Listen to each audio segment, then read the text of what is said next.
नमस्कार, मैं डॉक्टर राम सिंह नाथावत और आज ये जो वीडियो है वो मैं राजस्थान विश्वविद्यालय के सिलेबस के अनुसार जो बीए के द्वितीय वर्ष के जो छात्र छात्राएं हैं उनके लिए भारतीय राज्य व्यवस्था में से मैं चुन रहा हूँ और ये आपको काफ़ी मददगार होगा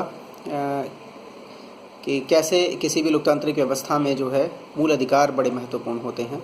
और इस संदर्भ में भारतीय राजनीतिक व्यवस्था में, भारतीय संविधान में विशेषतः जिन मूल अधिकारों का वर्णन है उस पर हम लोग ये आज का जो कंटेंट है वो तैयार कर रहे हैं और आशा करते हैं कि ये आपको जो है काफ़ी लाभदायक होगा। भारतीय संविधान जो है उसमें भाग 3 में मूल अधिकारों का वर्णन किया गया है और भाग 3 में अनुच्छेद, मैं बता दूं आपको, अनुच्छेद 12 से लेकर के अनुच्छेद 35 तक जो है वो मूल अधिकारों का इसमें वर्णन किया गया है।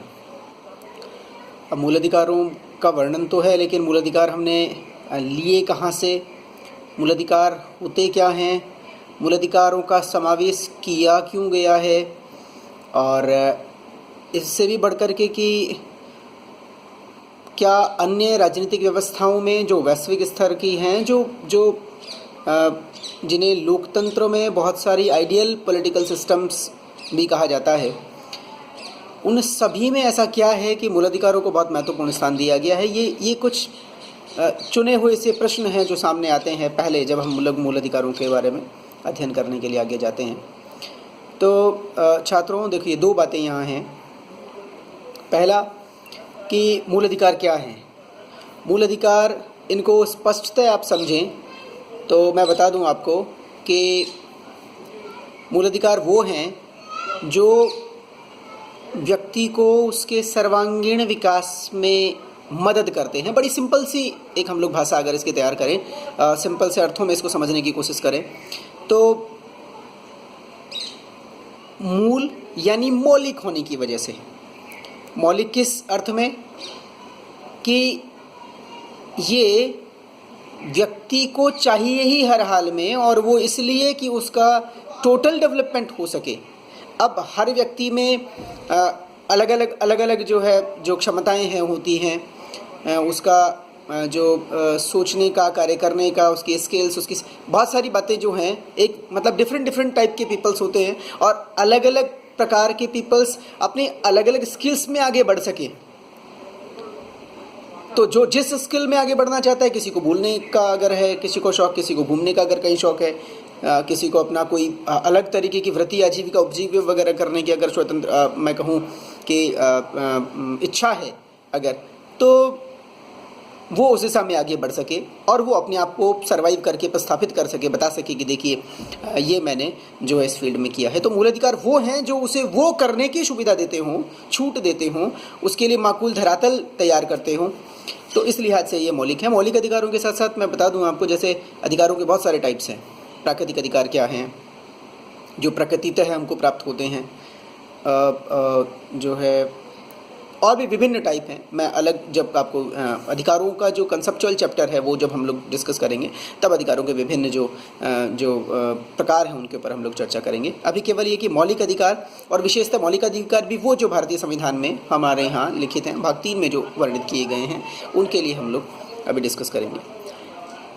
एक बात तो ये मैंने आपको बताई। दूसरी बात ये कि क्या ज़रूरत पड़ी कि मूल अधिकारों को भारतीय संविधान में विशेषतः जगह दी गई। भाग 3 जो बहुत बड़ा है, बहुत गूढ़ है, बहुत महत्वपूर्ण है, वहाँ इसको जगह दी।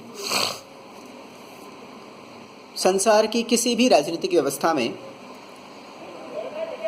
जो लोकतांत्रिक व्यवस्था है, विशेषतः वहाँ मैं ये कहूँगा कि चाहे मोनार्की है, चाहे अरिस्टोक्रेसी है, चाहे कम्युनिस्ट जो अप्रोच है, सभी जगहों पर अधिकार हैं, कमोबेश, कहीं कम है, कहीं ज़्यादा है। लेकिन जहाँ कहीं भी लोकतांत्रिक व्यवस्था है, वो लोकतंत्र के मूलतः 3 सिद्धांत, जो स्वतंत्रता, समानता और भाईचारा, आप याद करें फ्रांस की क्रांति से रिलेटेड ये तीनों नारे हैं।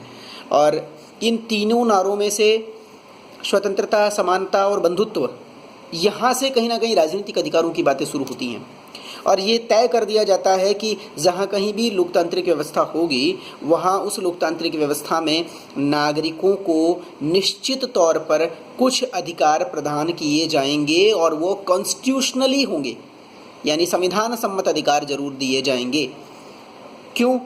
ये मान करके चला गया अब जो लोकतांत्रिक व्यवस्था है उसका आधार उदारवादी विचार है, उसका आधार व्यक्तिवादी विचार है, और जो मानता है कि man is the measurement of all things, यानी व्यक्ति वो महत्वपूर्ण है ना कि राज्य। राज्य सेकेंडरी है, पहले व्यक्ति है। आप ध्यान दें, व्यक्ति के लिए समस्त व्यवस्थाओं का निर्माण किया गया है, व्यक्ति के लिए सभी राजनीतिक संरचनाओं का निर्माण किया गया है। राज्य क्यों है? व्यक्ति के लिए है। सरकार क्यों है? व्यक्ति के लिए है। तो ये बड़ी ध्यान रखने वाली बात आपके लोगों के लिए थी। अब चूंकि व्यक्ति महत्वपूर्ण है तो कोई भी व्यवस्था व्यक्ति से ऊपर नहीं हो सकती। और देखिए, मैं और बता दूं आपको, कई तरह के विचार हैं। जहाँ क्षेत्रवादी विचार होगा वहाँ क्षेत्र महत्वपूर्ण होगा, व्यक्ति गौण हो जाएगा। जहाँ राष्ट्रवादी विचार होगा वहाँ राष्ट्र महत्वपूर्ण होगा, व्यक्ति वहाँ भी गौण होगा। वहाँ राष्ट्र सर्वे सर्वा होगा, राष्ट्र महत्वपूर्ण होगा। मैं कहूँ हीगल की विचारधारा, हिटलर की विचारधारा, इन सभी विचारधाराओं में राष्ट्र को बड़ा महत्व दिया गया है। लेकिन मैं कहूँ लोकतांत्रिक विचारधारा, वो नाजीवादी फांसीवादी विचार हैं जिनके बारे में मैंने चर्चा की आपसे। लेकिन जहाँ लोकतांत्रिक व्यवस्था है वह निश्चित तौर पर अधिकार की बात होगी, व्यक्ति को जो है मुख्य माना जाएगा, और व्यक्ति के उस इम्पोर्टेंस को ध्यान में रखते हुए निश्चित तौर पे उसे कोई ना कोई जो राजनीतिक अधिकार है वो प्रदान किए जाएंगे। अब राजनीतिक ही नहीं, वो सामाजिक अधिकार भी होंगे, आर्थिक भी होंगे, वो विभिन्न तरह के अधिकार होंगे। तो भारतीय संविधान में इस तरह से मूल रूप से भारतीय संविधान में 7 मूल अधिकारों का वर्णन किया गया था। अब वो कालांतर से विभिन्न जो सरकारें बनती चली आई उन्होंने अमेंड किए, और आपका 44वां संविधान संशोधन, और उस समय कांग्रेस की गवर्नमेंट थी और इंदिरा जी की सरकार हुआ करती थी। 42वां संविधान संशोधन जो कुछ और व्यवस्थाएं आपके मूल अधिकारों में करता है, आपके संविधान की प्रस्तावना में कुछ बदलाव लाता है, और 44वां संविधान संशोधन जो मूलतः आपके मूल अधिकारों में बदलाव करते हुए जो संपत्ति का अधिकार है उसको हटा देता है, उसे निरसित कर देता है, उसे ख़त्म कर देता है, और निश्चित केवल संपत्ति का अधिकार एक कानूनी अधिकार के तौर पे केवल रखा जाता है। और वो 300 के संविधान का जो आर्टिकल है 300 के, आप नोट करें इसे, ये नोट में ली जाने वाला एक चीज़ है। और यहाँ से जो खाली करते हैं वो अनुच्छेद 31 को खाली करते हैं, और साथ में अनुच्छेद स्वतंत्रता से संबंधित भी एक अनुच्छेद है 19 का, इसको भी यहाँ से ये लोग निरसित कर देते हैं, खाली कर देते हैं। तो इस तरह से भारतीय संविधान में मूल अधिकारों की व्यवस्थाएं जो हैं वो की गई हैं। और अब 6 व्यवस्थाएं इस समय, 6 मूल अधिकार इस समय जो हैं वो हैं। और 6 अधिकार कौन कौन से हैं? उनमें पहला जो बहुत महत्वपूर्ण है, एक समानता का अधिकार है जिसका वर्णन अनुच्छेद 14 से लेकर के अनुच्छेद 18 तक किया गया है। दूसरा स्वतंत्रता का अधिकार है जिसका वर्णन जो है भारतीय संविधान में अनुच्छेद 19 से लेकर के 22 तक किया गया है। तीसरा शोषण के विरुद्ध अधिकार, और ये शोषण के विरुद्ध अधिकार का उल्लेख भारतीय संविधान के अनुच्छेद 23 और 24 इन 2 में है। इसके बाद में चौथा है वो है धार्मिक स्वतंत्रता का अधिकार। बड़ा इस पर आप देखेंगे बहुत गहराई से, जब इसको पढ़ेंगे हम विश्लेषित करेंगे, बातें करेंगे इसके ऊपर, तो बड़ा आपको अच्छा लगेगा कि कौन कौन से अधिकार हमें संविधान देता है, मगर क्या चीज़ें हैं जो गलत हैं। तो अनुच्छेद 25 से लेकर के 28 तक धार्मिक स्वतंत्रता का अधिकार दिया गया है। उसके बाद शिक्षा और संस्कृति का आपका अधिकार है, उसका विस्तार जो है अनुच्छेद 29 और 30 इन 2 में है। और उसके बाद में जो है संवैधानिक उपचारों का अधिकार है जो अनुच्छेद आपका जो है 32 से लेकर के 35 में विस्तृत है। 32 में मान लीजिए केवल 32 में है, 34-35 अलग से व्यवस्थाएं देता है। वो भी आपकी सिविल डिफेंस और कर्फ्यू और मार्शल लॉ जब इम्पोज होते हैं, या जो आर्म फोर्सेज है उनमें किस तरह से मूल अधिकार अप्लाई होते हैं, इन सब बातों के ऊपर वो जो है अपना वर्णन रखते हैं। तो हम लोग आज मूल अधिकारों में से केवल एक अधिकार को उठाएंगे, क्योंकि काफ़ी बड़ा ये जो चैप्टर होगा अगर हम इसको पूरा तैयार करते हैं। और वो अधिकार आज का होगा, वो होगा समानता का अधिकार। देखिए छात्रों, यहाँ मैंने आपको बताया भी कि आप नोट कर लें इस बात को, भारतीय संविधान का भाग 3 और भाग 3 में वर्णित अनुच्छेद 12 से लेकर के 35 तक मैंने अनुच्छेद आपको बताए हैं। तो अनुच्छेद 12 कहता है कि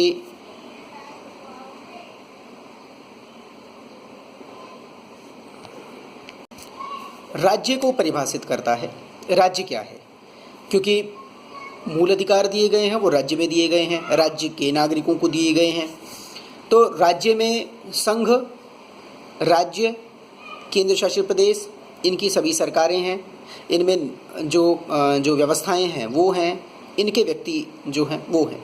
तो इनमें राज्य को परिभाषित किया गया है। अनुच्छेद 12। अनुच्छेद 13 विधि को परिभाषित करता है, और विधि को परिभाषित करते हुए अनुच्छेद 13 ये कहता है कि कोई भी वो विधि जो निर्मित की जाएगी या बनाई गई है वो भाग 3 के किसी भी मूल अधिकार में ऋणात्मक कटौती नहीं कर सकेगी।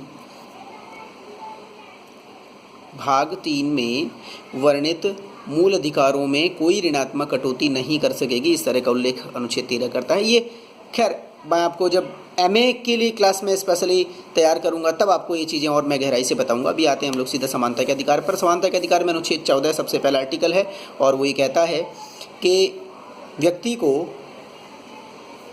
विधि के समक्ष समानता का अधिकार है। यानी कानून की नज़रों में, आप नोट कर लें, अनुच्छेद 14 विधि के समक्ष समानता, यानी कानून के समक्ष सभी समान है। अब यहाँ दो बातें आपको ध्यान में रखनी है। पहला, अगर कानून का निर्माण किया जाता है तो ये ध्यान रखा जाएगा कि वो निश्चित तौर पे सभी के लिए एक जैसा हो, यानी सभी के लिए समान कानून हो, या समानता को स्थापित करने वाला ही कानून हो। दूसरा, जब कानून को लागू किया जाएगा तो भी ये बात का ध्यान रखा जाएगा कि कानून समान रूप से लागू किया गया कि नहीं किया गया। अब यहाँ ध्यान रखने की बात है कि विधि के नज़रों में सब समान तो हैं, लेकिन मान लीजिए एक एग्जाम्पल से हम लोग इस बात को समझने की कोशिश करते हैं कि 4 विकलांग व्यक्ति हैं, 2 पूरी तरह स्वस्थ तंदुरुस्त हैं, 2 वृद्ध व्यक्ति हैं, और आपको एक कॉमन रेस दौड़ वो आयोजित करनी है। और आपने नियम बना दिए सबके लिए कि साहब जो जिस तरह से दौड़ेगा और इस टाइमिंग में जो दौड़ अपनी पूरी करेगा उसको ये प्राप्तियां दी जाएंगी या ये चीज़ें उसको उपहार स्वरूप मिलेंगी। ऐसे में ये तय कर दिया आपने कानून बनाते समय कि इस रेस में विनर कौन होगा, इस रेस को जीतेगा कौन। विकलांग तय है नहीं जीत पाएगा, क्योंकि जो स्वस्थ और जो युवा हैं दोनों, वो कहीं ना कहीं ज़्यादा डिजर्व करते हैं कि वो जा करके उन प्राप्तियों को ले लेंगे। यहीं साथ में 2 बुजुर्ग हैं, वो भी उस दौड़ में शामिल होंगे, लेकिन वो बहुत पीछे रहेंगे, ये तय है। तो आपने नियम बनाते समय ये तय कर दिया था कि कौन आगे पहुंचने वाला है और किसको कौन सी चीज़ें मिलने वाली हैं। अब क्या यहाँ आपने नियम निर्माण करते समय, कानून बनाते समय समानता के अधिकार का इस्तेमाल किया, या ये ध्यान रखा कि आपने सबको समानता की स्थापना हम लोग कर रहे हैं इस तरह का कानून बना करके? तो यहाँ आपको ध्यान देना पड़ेगा। उत्तर आएगा ना में। और उसकी वजह यह है कि आपको कानून बनाने हैं, लेकिन उन कानूनों में समाहित करना था विकलांग को भी, बुजुर्ग को भी, और फिर युवा को, या उन प्राप्तियों को सेपरेट करना चाहिए था कि इतनी प्राप्तियों में से 2 प्राप्तियां इनके लिए, 3 प्राप्तियां इनके लिए, 3 सीट इनके लिए, 2 सीट इनके लिए, ये रखनी चाहिए थी। और ये रखने के बाद आप कानूनों का निर्माण करते तो हम मान करके चलते कि समानता का अधिकार का कानून है। छात्रों देखिए, यहाँ 2 बातें और है। विधि की नज़रों में सब समान हैं, लेकिन कुछ लोगों को विशेष अधिकार भी है, जैसे राष्ट्रपति। कानून कहता है कि अगर कोई फौजदारी मुकदमा होगा तो आप तुरंत किसी को अरेस्ट करोगे और उसे लॉकअप में डाल दोगे, लेकिन राष्ट्रपति को आप तुरंत जो है बिना शॉर्ट नोटिस जो भी, या उसके कार्यकाल के दरमियान आप उसे नहीं गिरफ्तार कर सकते। आप मोटी बात ध्यान में रख करके अपने चलें, तो उनको विशेष अधिकार प्राप्त है। राज्यपाल भी इसका एक अपवाद है। तो पहला जो है वो अनुच्छेद 14 विधि के समक्ष समानता। दूसरा अनुच्छेद 15 नोट करें। अनुच्छेद 15 धर्म, मूलवंश, जाति, लिंग, जन्मस्थान के आधार पर विभेद का प्रतिषेध। यानी राज्य किसी भी व्यक्ति से धर्म के आधार पर, मूलवंश, नस्ल, जाति, धर्म, मूलवंश, जाति, लिंग और जन्मस्थान के आधार पर विभेद नहीं करेगा। यानी राज्य जब कानून का निर्माण करेगा या जब कानून को लागू करेगा तब धर्म के आधार पर कोई भेदभाव नहीं करेगा, मूलवंश के आधार पर कोई भेदभाव नहीं करेगा, लिंग के आधार पर कोई भेदभाव नहीं करेगा और जन्म स्थान के आधार पर कोई भेदभाव नहीं करेगा। यहाँ यूँ समझ लें आप कि राज्य के वो धार्मिक जो अधिकार हम लोग पढ़ेंगे वहाँ देखेंगे, बाकी राज्य की नज़रों में सब धर्म समान है। किसी की जाति विशेष क्या है इसके आधार पर कभी विभेद नहीं किया जाएगा। अब आपके दिमाग में ये बात आएगी, कुछ छात्रों के दिमाग में आ रही होगी सब क्यों नहीं की जा रही, जाति के आधार पर विभेद रखा जा रहा है। तो मैं बता दूं आपको कि वो समानता के अधिकार का विस्तार है या समानता को स्थापित करने के लिए जो सकारात्मक कदम उठाए गए हैं उसका विस्तार है। जो प्रदत्त जो आरक्षण यहाँ है कुछ जाति विशेष को, जिनमें ST है, SC है, OBC है, तो ये समानता के अधिकार का उल्लंघन नहीं है। या जो 10% जनरल विशेषता है, विशेष जो पिछड़ा वर्ग बनाया है या जो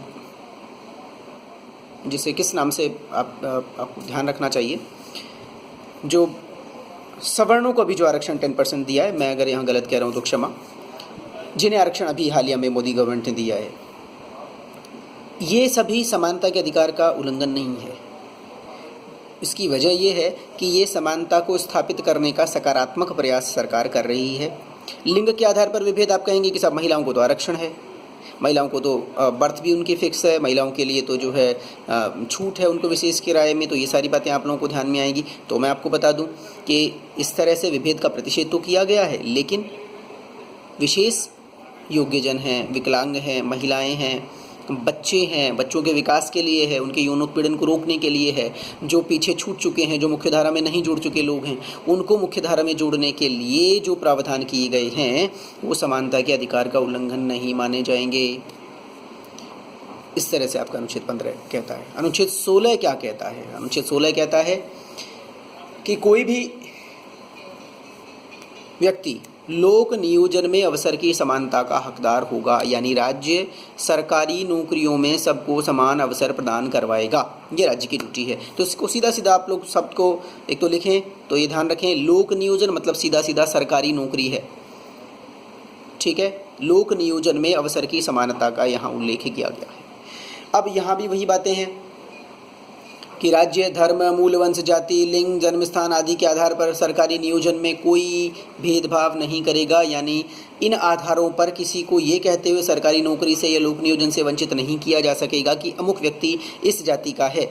लेकिन पुनः आपको वही बात नोट करनी है जो अनुच्छेद 15 में या 15 में आपने नोट की थी कि राज्य के द्वारा अगर विशेष योग्य जनों को या विशेष जनों को, विशेष लिंग के उनको, महिलाओं को, बच्चों को और इसी तरह से ST, SC, OBC को जो आरक्षण दिया गया है वो यहाँ समानता के अधिकार का सकारात्मक रूप से विस्तार किया गया है, वो इसका उल्लंघन नहीं माना जाएगा।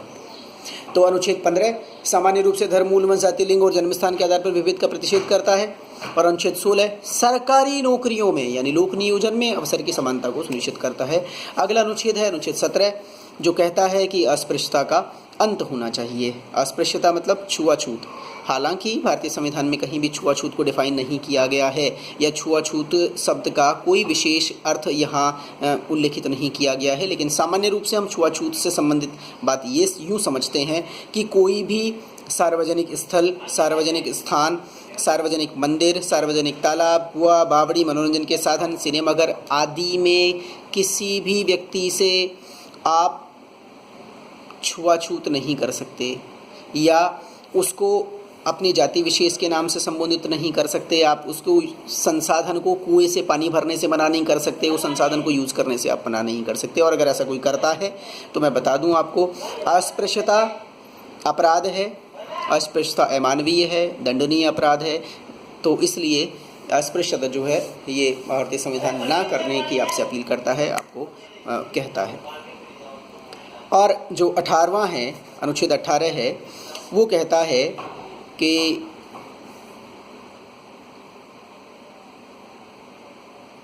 क्षमा करें, मैं थोड़ा मुझे ध्यान से जो है ये चीज़ उतर रही है।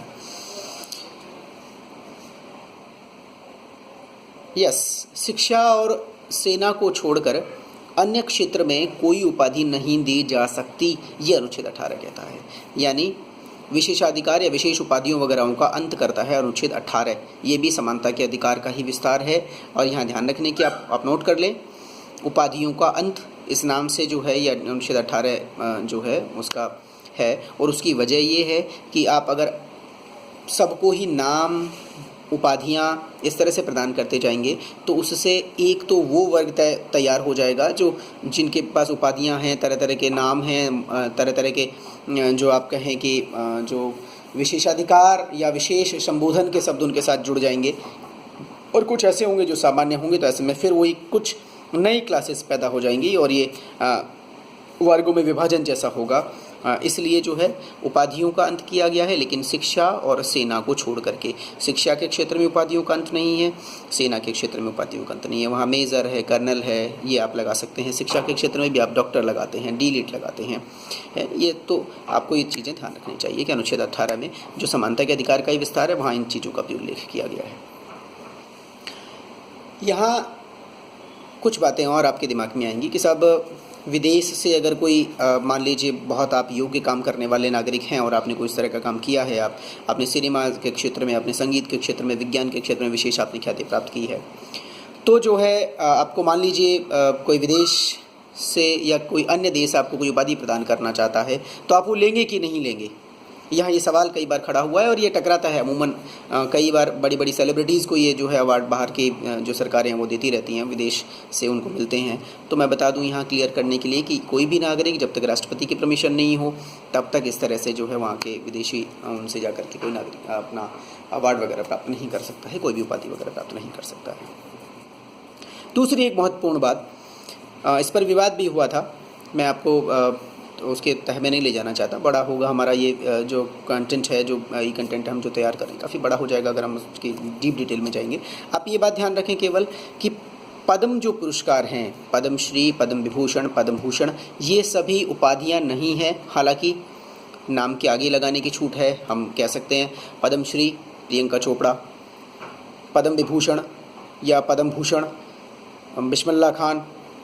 तो ये सारे जो पद्म पुरस्कार हैं, भारत रत्न इवन, खेल रत्न इवन, ये सभी पुरस्कारों की श्रेणियों में है, ना कि उपाधियों की श्रेणी में। इसलिए इनको लगा सकते हैं आप नाम के आगे, तो कोई दिक्कत नहीं होगी। तो ये 4, 14, 15, 16, 17 और 18 5 अनुच्छेद हैं जो भारतीय संविधान में समानता के अधिकार से संबंधित हैं। मैं एक बार पुनः संक्षिप्त में रिपीट कर रहा हूँ। पहला अनुच्छेद 14 विधि के समक्ष समानता। दूसरा अनुच्छेद 15 धर्म, मूलवंश, जाति, लिंग और जन्मस्थान के आधार पर विभेद का प्रतिषेध। अनुच्छेद 16 लोक नियोजन में अवसर की समानता। अनुच्छेद 17 अस्पृश्यता का अंत या छुआछूत का निषेध। और अनुच्छेद 18 उपाधियों का अंत। तो मुझे आशा है कि आपको ये काफ़ी मदद करेगा। और अगले वीडियो में हम लोग जो सेकेंड ईयर के लिए हम तैयार करेंगे, उसमें आपको स्वतंत्रता के अधिकार के बारे में विस्तृत जो विवेचना करेंगे। और आप इन सब चीज़ों को ठीक से लिख लें, एग्ज़ाम के लिहाज से बहुत इम्पोर्टेंट है। Thank you.